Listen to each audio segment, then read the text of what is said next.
Are you okay? Bullshit! Where are they? Can you open the door?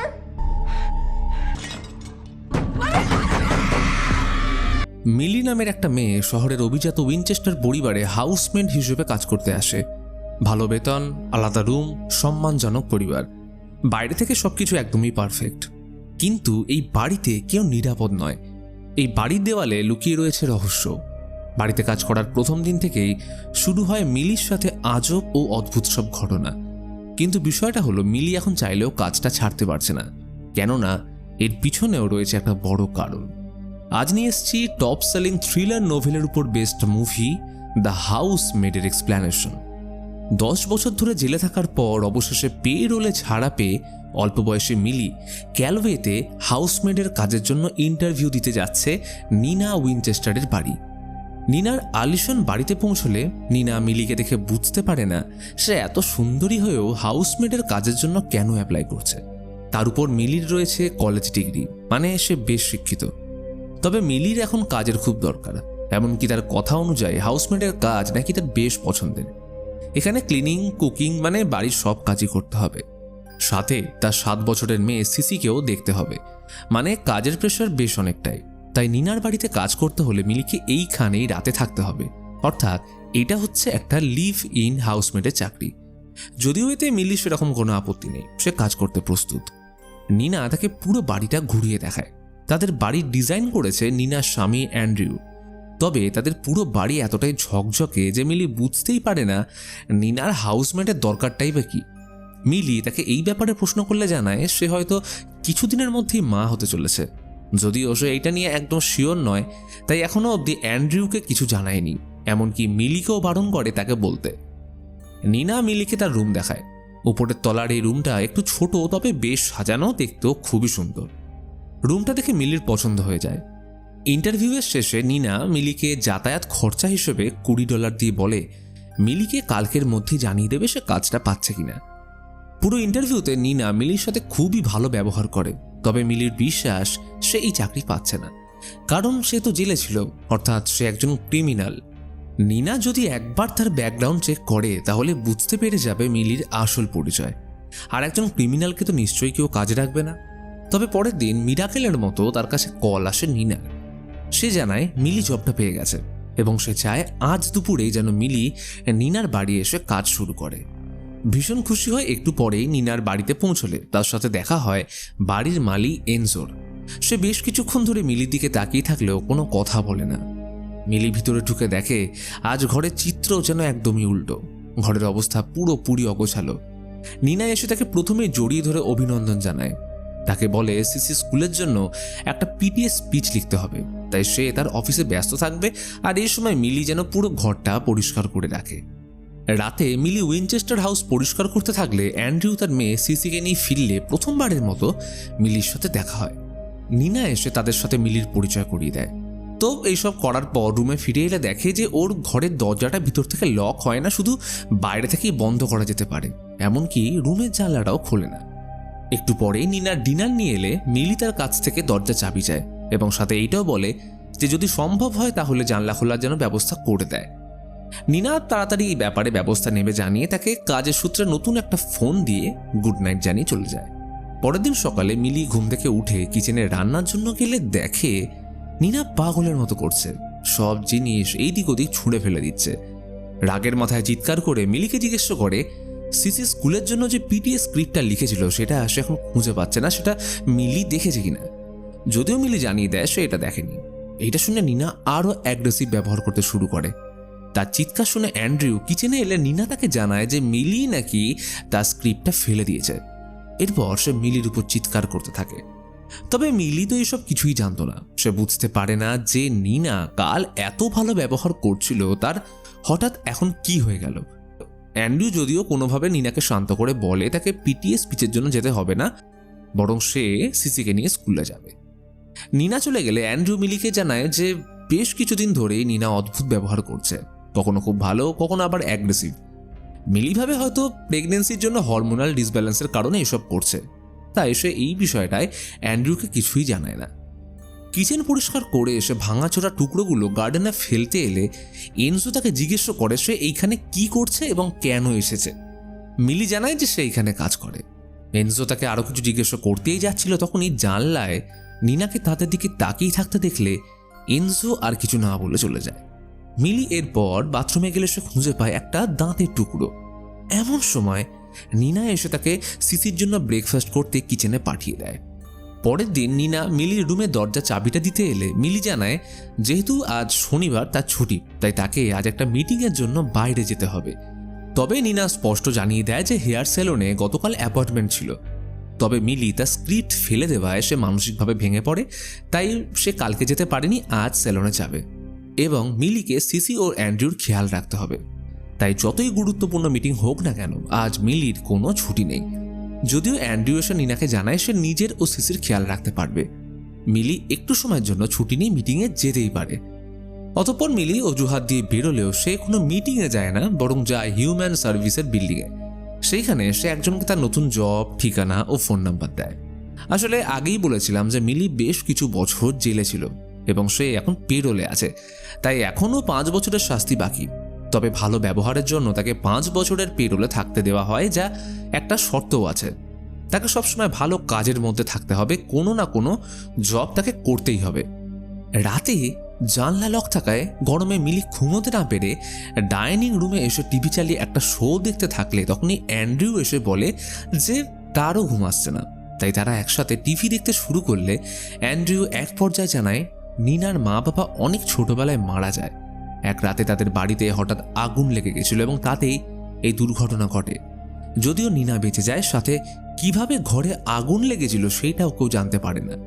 Police সন্দেহ করেছিল যে হয়তো নিনাই তার ঘরে আগুন লাগিয়েছিল।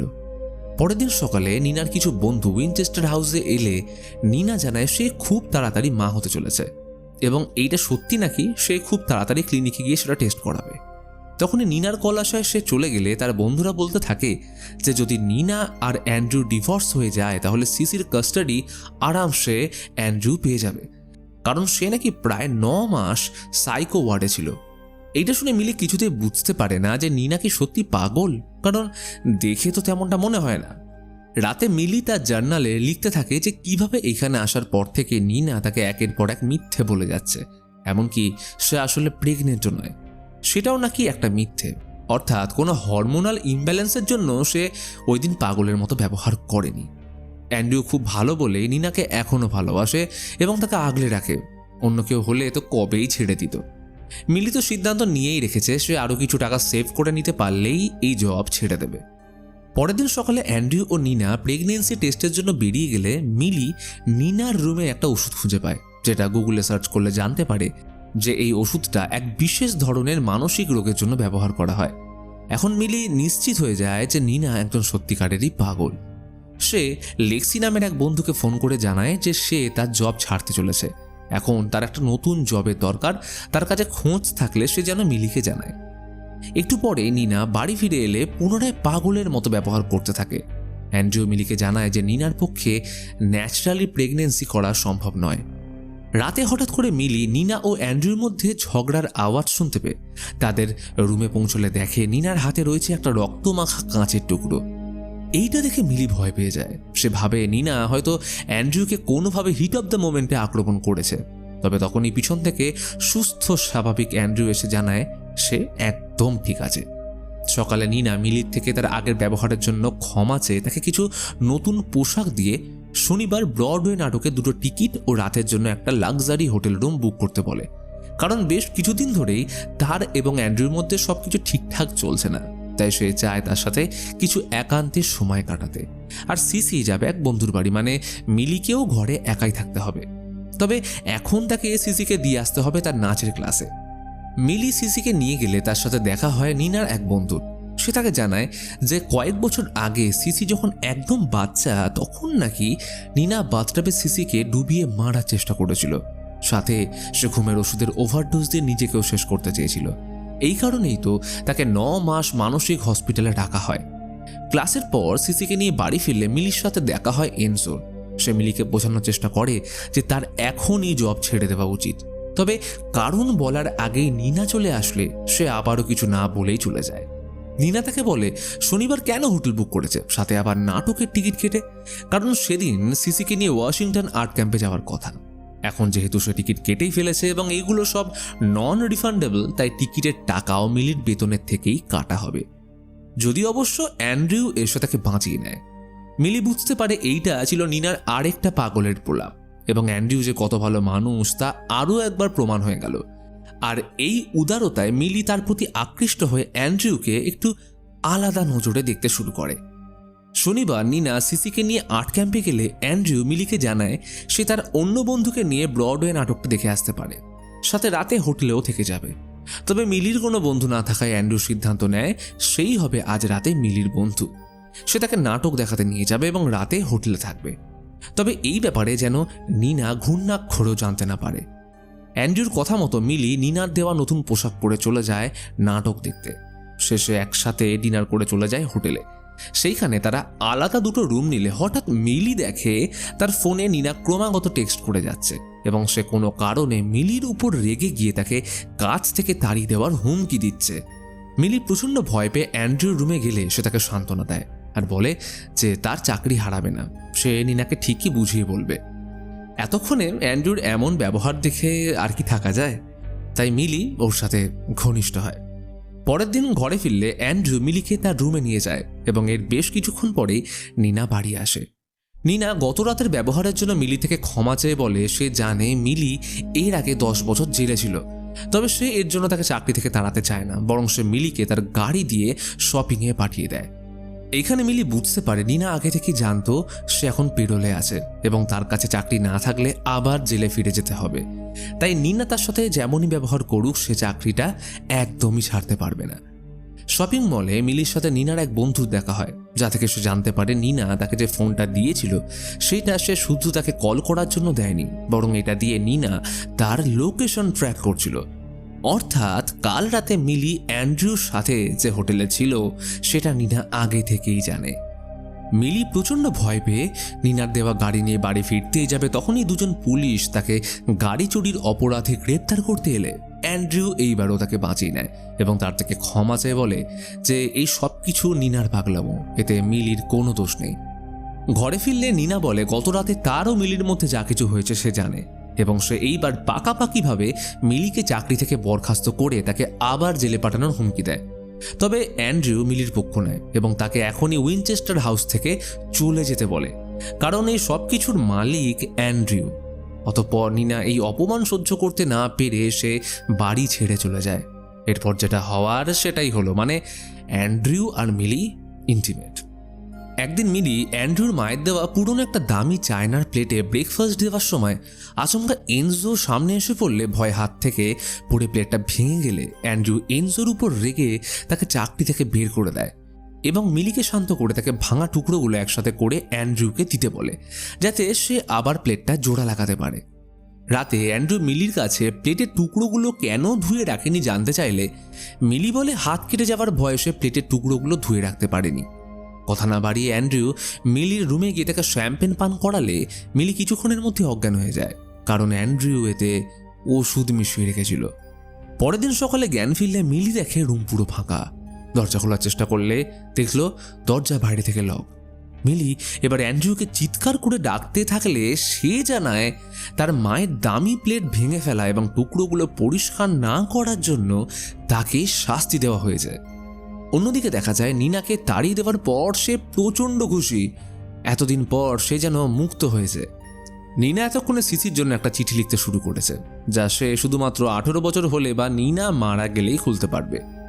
নিনা চিঠিতে লেখে সে যখন 8 বছরের ছিল তখন তার বাবা মা মারা যায় এবং তারপর তার পুরো লাইফ কাটাতে হয়েছিল ফস্টার হোমে। সে সবসময় ভাবতো যদি সেদিন তার বাবা মায়ের সাথেই ও মারা যেত তাহলে হয়তো খুব ভালো হতো। তবে দুঃখকে পিছনে ফেলে সে স্কলারশিপের মাধ্যমে ল স্কুলে ভর্তি হয় এবং সেইখানে একজন প্রফেসরের প্রেমে পড়ে এবং তাদের মধ্যে শুরু হয় শারীরিক সম্পর্ক। আর সিসি ছিল তারই সন্তান। তবে সেই প্রফেসর বিবাহিত হওয়ায় সিসিকে নিজের সন্তান হিসেবে মেনে নেয়নি। পরে নিনা একটা ল ফার্মে জব পায়, সাথে সিঙ্গেল মাদার হয়ে সিসির দেখাশোনা করতে থাকে এবং সেইখানেই তার সাথে দেখা হয় অ্যান্ড্রিউ। সে নিনার সন্তান আছে জেনেও তার প্রেমে পড়ে তাকে বিয়ে করে। তবে বিয়ের কিছুদিন পর থেকে অ্যান্ড্রিউ তার টক্সিক পুরুষত্ব দেখাতে শুরু করে। সে একদিন দেখে নিনার চুলের গোড়ায় কিছু সমস্যা দেখা দিয়েছে, তাই পরের দিন তাকে সেলুনে গিয়ে চুল ঠিক করিয়ে আসতে বলে। তবে পরের দিন নিনা সেটা করতে ভুলে গেলে তাকে উপরে স্টোর রুম, মানে এখন যেটা মিলির রুম, সেইখানে আটকে রেখে শাস্তিস্বরূপ মাথা থেকে গুনে গুনে 100টা চুল গোড়া থেকে উপড়ে ফেলতে বলে। তবে নিনা তার কথা না মানলে অ্যান্ড্রু তাকে বেশ কয়েকদিন ধরে বন্দি করে রাখে জল খাবার ছাড়া। একদিন অবশেষে হার মেনে সে তার মাথা থেকে 100টা চুল ছিঁড়ে অ্যান্ড্রুকে দেয়। তবে সেই 100টার মধ্যে একটা চুলের গোড়া না থাকায় সে তাকে আবারও 100টা চুল উপড়ে ফেলতে বলে। আর এইখানে নিনা বুঝতে পারে অ্যান্ড্রুর উদারতা হচ্ছে একটা জাস্ট মুখোশ, ঠিক মিষ্টি ছুরির ধার বেশি প্রবাদের মতো। আসলে সে হচ্ছে একজন সাইকো। অবশেষে সে দ্বিতীয়বার 100টা চুল উপড়ে ফেলে অ্যান্ড্রুকে পাঠালে অ্যান্ড্রু তাকে জল দেয়। তবে সেই জলেও মেশানো ছিল ঘুমের ওষুধ। জলপান করার সাথে সে জ্ঞান হারিয়ে ফেলে, আর যখন জ্ঞান ফেরে দেখে সিসি বাথটাবে ডুবতে চলেছে। আর তখনই পুলিশ এবং অ্যান্ড্রু চলে আসে এবং তাকে 9 মাস মানসিক হসপিটালে ভর্তি করে রাখে। তখনই সে সব দোষ নিজের কাঁধে নেয়, কারণ সে জানতো সে যদি কাউকে সত্যিটা জানায় তাহলে কেউ তাকে বিশ্বাস করবে না। অর্থাৎ নিনা কোনোদিনই সিসিকে মারেনি, বরং অ্যান্ড্রু ইচ্ছাকৃতভাবে নিনাকে একজন পাগল প্রমাণিত করার জন্য এসব করেছিল। 9 মাস পর বাড়ি ফিরলে নিনার উপর অ্যান্ড্রুর অত্যাচার কিন্তু একটুকুও কমে না। সে তাকে যে কোনো অজুহাতে রুমে বন্দি করে রাখত। তবে সে পুরো দুনিয়ার সামনে যেহেতু নিনাকে পাগল সাব্যস্ত করে নিজেকে হাজব্যান্ড অব দ্য ইয়ার বানিয়েছে, তাই সে বুঝে গেছিল অ্যান্ড্রুর হাত থেকে সে পালাতে পারবে না। তবে সে একমাত্র এনজোকে বিশ্বাস করত। এনজো তাকে নিয়ে পালানোর জন্য ফেক পাসপোর্টও বানিয়ে দিয়েছিল। তবে অ্যান্ড্রু সেগুলো খুঁজে পেয়ে যায়। তবে এরা দুজন কিন্তু হার মানে না, তারা প্ল্যান বানায়। নিনা এমন একজনকে চেয়েছিল যাকে দেখেই অ্যান্ড্রুর পছন্দ হয়ে যাবে, যে হবে লোনলি ও থাকবে না কোনো বন্ধু। আর সেই ক্ষেত্রে মিলি ছিল একদম পারফেক্ট ক্যান্ডিডেট। ইচ্ছে করে সে প্রথমে মিলির সাথে ভালো ব্যবহার করে এবং পরে তার সাথে খারাপ ব্যবহার করতে শুরু করে। এমনকি সে ইচ্ছে করে শনিবারের প্ল্যান ভুলে যায় এবং ওষুধগুলো বেডরুমে রাখে, যাতে মিলি সত্যি বিশ্বাস করে যে নিনা পাগল। তবে সে মিলির ব্যাকগ্রাউন্ড দেখে বুঝেছিল মিলি ঠিকই নিজেকে রক্ষা করতে পারবে। যদিও এনজো প্রথমে মিলির কথা ভেবে এই প্ল্যানে সায় না দিলে, পরে এসে সবসময় মিলির দিকে নজর রাখত এবং সে তাকে এইটাই বলার চেষ্টা করত সব সময়। অন্যদিকে মিলি এখনো তার রুমেই বন্দি। একদিন অ্যান্ড্রু এসে তার প্লেট 21টা টুকরোয় ভাঙার শাস্তিস্বরূপ মিলিকে একটা ভাঙা টুকরো দিয়ে পেট 21 বার কাটতে বলে। আর সে যদি কোনোভাবে ভুল করে তাহলে তাকে আবার প্রথম থেকে শুরু করতে হবে। মিলি কিন্তু অ্যান্ড্রুর কথা শুনে না। বন্দি অবস্থায় মনে পড়ে যায় সে কেন জেলে গেছিল। একদিন স্কুলে অ্যান্ড্রুর মতনই একজন সো কল্ড জেন্টলম্যান তারই রুমমেটের সাথে জোরপূর্বক খারাপ কাজ করার চেষ্টা করেছিল, যা দেখে মিলি রাগে সহ্য করতে না পেরে সে ছেলেটাকে শেষ করে দেয়। তবে পুলিশ আসলে তার রুমমেট সব অস্বীকার করে এবং মিলির 15 বছরের সাজা হয়। এমনকি তার বাবা মাও তাকে বিশ্বাস করেনি। কিন্তু এখন 10 বছর পর বাকি 5 বছর সে পেডোলে কাটাতে চলেছে এবং এরই সাথে মিলি বুঝতে পেরেছে নিনা পাগল নয় এবং সে এতদিন ধরে যা করেছে সবটাই তার মাস্টার প্ল্যান। সে জানে এখান থেকে এখন বাঁচতে হলে অ্যান্ড্রুর কথা শুনতে হবে। তাই সে অ্যান্ড্রুর কথা মতো তার পেট 21 বার কাটলে ভাঙা প্লেটের টুকরোটা নিতে অ্যান্ড্রুর ভিতরে এলে একটা লুকোনো ছুরি বের করে সে অ্যান্ড্রুর উপর আক্রমণ করে তাকেই স্টোর রুমে আটকে রেখে বাইরে থেকে দরজা লক করে দেয়। আসলে নিনা জানতো সে চলে গেলে অ্যান্ড্রু মিলিকেও তার মতো এইখানেই আটকে রাখবে, তাই সে আগে থেকেই মিলির জন্য একটা ছুরি এনে এইখানে রেখে দিয়েছিল। অ্যান্ড্রু তাকে হুমকি দিতে থাকে সে যদি দরজা না খোলে তাহলে সব কিছু পুলিশকে বলে দেবে। তবে এখন অ্যান্ড্রুর ফোন তো মিলির কাছে। অ্যান্ড্রু চিৎকার করতে থাকে বেরোনোর জন্য, আর মিলি অ্যান্ড্রুর ফোনের ক্যামেরা দিয়ে তার করুণ অবস্থা দেখে এনজয় করতে থাকে। তো এখন মিলি অ্যান্ড্রুকে বলে সে যদি বেরোতে চায় তাহলে তাকে প্লাস দিয়ে সামনের দাঁত তুলে তাকে দিতে হবে, কারণ অ্যান্ড্রু লাইফে সবকিছু পারফেক্ট চায়। ছোট থেকে তার মা এমনভাবেই বড় করেছে। এমনকি তার মা কিন্তু এইটাও জানতো যে কিভাবে নিনার উপর সে অত্যাচার করত। তার মা মনে করতো অ্যান্ড্রু স্মাইল একদম পারফেক্ট, আর এই কারণে মিলি চায় তার পারফেক্ট স্মাইলের 12টা বাজাতে। তবে অ্যান্ড্রু এটা করতে অস্বীকার করলে সে তার মা ও ঠাকুমার কেনা সব প্লেট কাপ ইত্যাদি ভাঙতে শুরু করে। সে জানতো অ্যান্ড্রু ঠিক কতটা অবসেসড এগুলোর সাথে। তবে এরপরেও অ্যান্ড্রু দাঁত তুলতে না চাইলে স্টোর রুমে পেট্রোল ঢেলে তাকে জ্বালিয়ে দেওয়ার ভয় দেখালে অবশেষে অ্যান্ড্রু দাঁত তুলে মিলিকে দেয়। তবে এরপরও সে দরজা খোলে না, বলল কাল খুলবো। ওইদিকে সিসি জানে মিলি হয়তো বিপদে আছে, তাই নিনা মেয়ের কথা শুনে উইনচেস্টার হাউসে মিলিকে বাঁচানোর জন্য ফিরে এলে ভাবে স্টোর রুমে হয়তো অ্যান্ড্রু মিলিকে বন্দি করে রেখেছে। তাই নিনা ভুল করে দরজা খুলে দিলে অ্যান্ড্রু নিনাকে সিঁড়ি থেকে ঠেলে ফেলে মিলিকে মারার জন্য ছুটে যায়। তাকে খুঁজে না পেয়ে নিনাকে বলে সে তাকে এখনও ভালোবাসে এবং তারা পুনরায় সবকিছু নতুনভাবে শুরু করতে পারে এবং সে মিলিকে পুলিশের হাতে তুলে দেবে। তবে সে পরিষ্কার জানিয়ে দেয় এখন আর এসব সম্ভব নয়। এটা শুনে অ্যান্ড্রু নিনাকে মারতেই যাবে, তখনই পিছন থেকে মিলি এসে অ্যান্ড্রুকে ধাক্কা মেরে সিঁড়ি থেকে ফেলে দিলে সে মারা যায়। এরই সাথে নিনা বুদ্ধি করে একটা ঝাড়বাতির বাল্ব নিচে ফেলে দেয়, যেন মনে হয় অ্যান্ড্রু ঝাড়বাতিটা ঠিক করতে গিয়ে পড়ে মারা গেছে। সাথে নিনা এনজোকে ফোন করে সবটাও জানায়। একজন মহিলা পুলিশ তদন্ত করার জন্য এলে এসে অ্যান্ড্রুর গলায় ছুরির আঘাত দেখতে পেলে নিনার উপর সন্দেহ যায়, কিন্তু পুলিশ অফিসার জানায় সে অ্যান্ড্রুকে আগে থেকেই চিনত। এমনকি তার বোনের সাথে অ্যান্ড্রুর বিয়েও ঠিক হয়েছিল, তাই তখন থেকেই সে অ্যান্ড্রুর আসল রূপ জানত। সে এইটাও জানে হয়তো নিনাই অ্যান্ড্রুকে শেষ করেছে, তবে তাকে সাহায্য করার জন্য অ্যান্ড্রুর মৃত্যুকে দুর্ঘটনা বলে চালিয়ে দেয়। পরের দিন অ্যান্ড্রু শেষকৃত্যের পর মিলিকে $1 লক্ষ চেক দিয়ে সিসিকে নিয়ে নতুন জীবন শুরু করতে চলে যায় ক্যালিফোর্নিয়া। সে মিলিকে আরেকজন বন্ধুর কাছে কাজের জন্য পাঠায়, যার হাতেও ছিল আঘাতের দাগ। মিলি বুঝতে পারে হয়তো তার স্বামীও একজন অ্যাবিউজিভ পারসন, তাই সে কিছু না ভেবেই তাকে সাহায্য করতে রাজি হয়ে যায়। আর এই ঘটনার সাথে শেষ হয় আজকের মুভি দ্য হাউসমেড। গল্পটা কেমন লাগলো অবশ্যই কমেন্টে জানাও, ভালো লাগলে লাইক করে দিও এবং আমার সাথে কথা বলতে হলে ডিসক্রিপশন বক্স চেক করো, কারণ সেইখানে আমার সোশ্যাল মিডিয়ার লিঙ্ক দেওয়া আছে।